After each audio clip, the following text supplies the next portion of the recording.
మన ఇళ్లలో పిల్లలు కొంతమంది సండే స్కూల్లో ఎంతో చక్కగా నేర్చుకుని సంఘాలలో ఎంతో గొప్పగా ఉండి విదేశాలకు వెళ్ళినప్పుడు, వేరే రాష్ట్రాలకు వెళ్ళినప్పుడు, వేరే నగరాలకు వెళ్ళినప్పుడు జతల బట్టి దేవుని వదిలిపెట్టి ఎంత విచిత్రమైనటువంటి పద్ధతిలో తిరుగుతున్నారు కొంతమంది, అందరూ కాదు.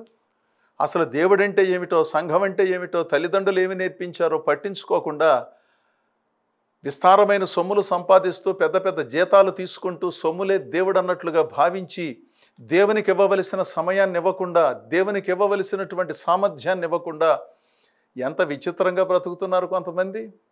ఇంటి దగ్గరేమో బాగుంటారు, వేరే రాష్ట్రానికి వేరే దేశానికి వెళితే తల్లిదండ్రులు చూడటం లేదని ఎన్ని దుర్మార్గమైన కార్యక్రమాలను కొంతమంది తెగబడి చేస్తున్నారో అలాంటి వాళ్ళు కాదు వీళ్ళు. హనన్య, అజర్య, మిషాయేలులు. దేవుని కొరకు ఎక్కడైనా నిలబడగలిగిన వాళ్ళు, శోధనను జయించగలిగిన వాళ్ళు. మేము శోధింపగలిగిన దానికంటే ఎక్కువ దేవుడు మమ్మలను శోధించటం లేదు. అగ్నిగుండము పెద్ద శోధన కాదు, కొంత ఇబ్బందిని కలిగిస్తోంది. దేవుడే మమ్మలను రక్షిస్తాడు. రక్షించినా రక్షించకపోయినప్పటికీ మేము దేవుని కొరకే నిలబడతామని చెప్పినటువంటి మహావీరులు కదా వీళ్ళు. వీళ్ళు కదా మారు మనసు పొందిన వాళ్ళంటే, వీళ్ళు కదా దేవుని కొరకు నిలబడే వాళ్ళంటే, సత్యం కోసం నిలబడేవాళ్ళు వీళ్ళే కదా. రాజుగారి కోపం వచ్చింది, అక్కడ భటులు ఉన్నారు, వాళ్ళని పిలిచాడు. పిలిచిన వెంటనే వాళ్ళు వచ్చారు, వీళ్ళ కాళ్ళు చేతులు బంధించారు, అగ్నిగుండంలో పడవేశారు.